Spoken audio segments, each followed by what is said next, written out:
Southeast Softwash Wednesday morning.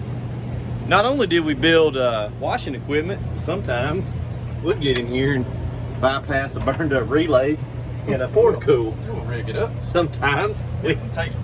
have been known to do that. This is our, we bought this thing a couple months ago. I'm on the fence about how I feel about it.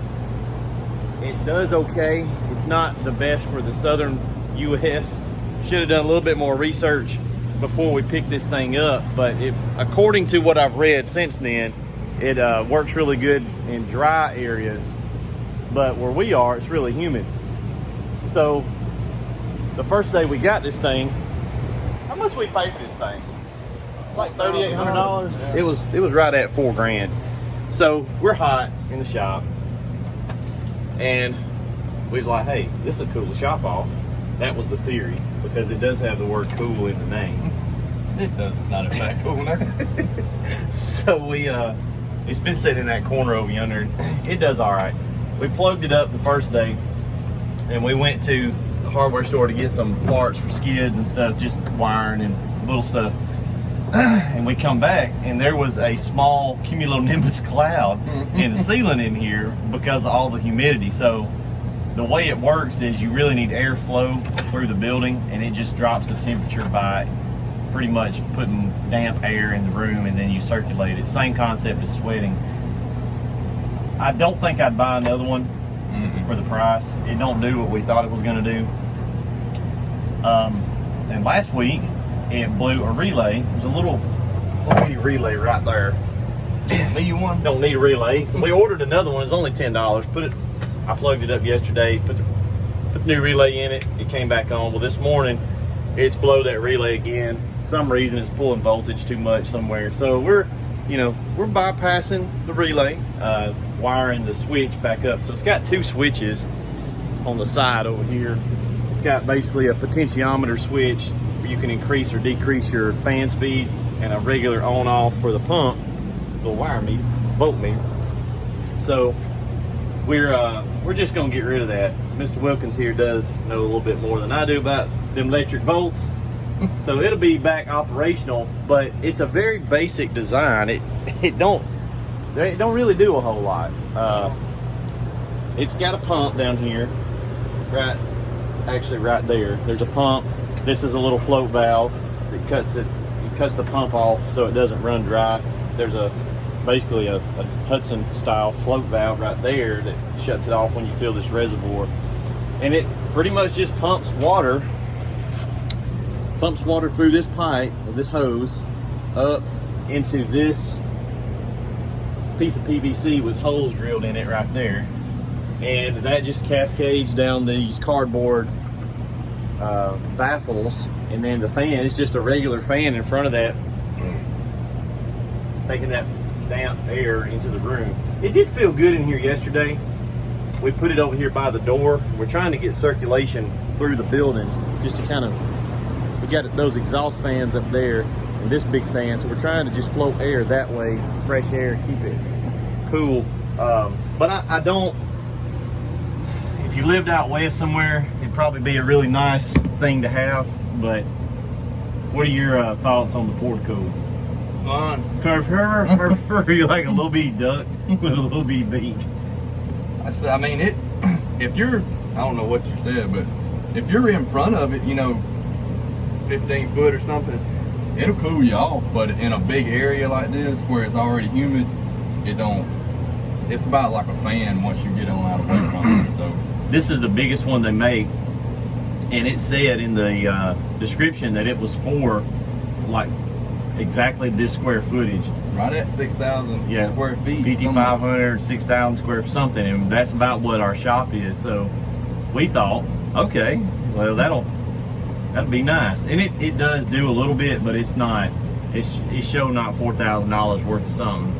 I think we would have been better off to get one of those big fans in the ceiling, the low speed, high volume fans mounted up in the ceiling. So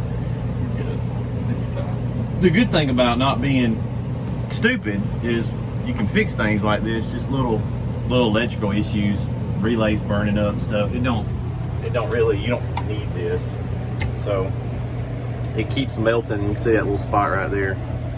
This relay's only been in there for a day, and it worked great yesterday. And I don't know why it just randomly started burning up relays. So, and if you write down in the comments why you think it's burning up relays, just know that we don't care.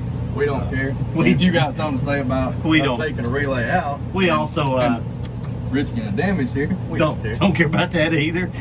So you buy yourself Portico, you do whatever you want to with it. But being that this one's hard, we'll just get it back running and it'll be fine. It'll be just fine. It's already broke. This is troubleshooting 101. What'd you just say? That's the key to troubleshooting. It's already broke. It's already broke. Just try something. Try it. See if it don't do nothing that's going to make it unsafe. And if you don't know anything about electricity, then don't mess with it. But it's already messed up. Worst thing you can do is just try something that don't work. Only thing you're gonna do is trip a breaker over there. They ain't gonna do nothing. It's all grounded. You'll just trip a breaker, flip it back over, make it back like it was. But anyway, Portico, it's okay. If you've got a shop, especially if you've got a small shop, I think it would be great in a little shop or garage, but you wouldn't need one this big. Again, we don't care, so I was gonna wait till the camera stopped, try this. Look, we don't care. So let's see what happens. Plug it up, fire it up, see what it do. Oh, what up, though? Let's see if we get some waterfall action. Okay. Oh, what up, though? Okay. Okay. Ain't no thing. Don't need no relay. You don't need a relay. Now, if it was a Saturn relay, you know. Saturn do have to have a relay. They made a minivan called a Saturn Relay. It's just a funny. So we're gonna put our little call board back in here. Guys, just understand that, you know, what we could have done is called Portico and took all day to get, and all they're gonna do is send another relay. They're just gonna send another relay, or we can fix it. use your head. It does in fact spin. This stuff is simple, and this will blow people's minds. Oh yeah. But there's nothing here. So on a skid or a trailer, if you have an issue, 9 times out of 10, it is something so simple. It's just usually regular maintenance. Yeah. We've got guys that freak out because the swivel locks up. That's regular maintenance. If it locks up in a month, yeah, it probably shouldn't have, but it's $50. We don't make the swivel. Yeah, you probably call Titan and get another one. And if I've got a spare one, a lot of times I'll just ship them a spare one. But what do you think we do when a swivel locks up on our rig? We put another swivel on it, because that's just regular maintenance. If you have little, I was watching the guy from New York that had the Ford EGR valve that's messing up on him. He's got a pretty good channel. He's only had his skid from us for 3 weeks, and I was scrolling YouTube last night and came across one of his videos, and he's got a stainless quick connect on his wand, Softwash wand, and it was giving him trouble. I'm 3 weeks old. He put some oil on the bearings, brought it back to life, but he also was sticking a J-rod in it instead of the little ones that we put in there. So you know what he did? He just put another quick connect on it. Fixed it, you know. He could have called me like, man, this dang quick connect, man, it's something wrong. It's $6. Just put another one on it. I don't know what's wrong with it. It ain't like we have a forge back here and we make quick connects. It's just, it worked fine when it left here. It connect. So learn not to overthink and think outside the box. You know, like this right here. Just think, you can bypass stuff. It don't have to be exact like it was. You can make things work. Yep. Just think about it a little bit. And I'm not mad at Portico. It worked when it left the factory. That's right. It's worked for 2.5 months. Mm-hmm. It's not really anything I can say like, it's just something that happened, guys. It's just a thing. You know, and if it don't work on day one, okay, there's a problem. But anyway, we're gonna go do some work other than work. You gotta work to work. At least it'll be a little bit cooler today. See you guys. Peace.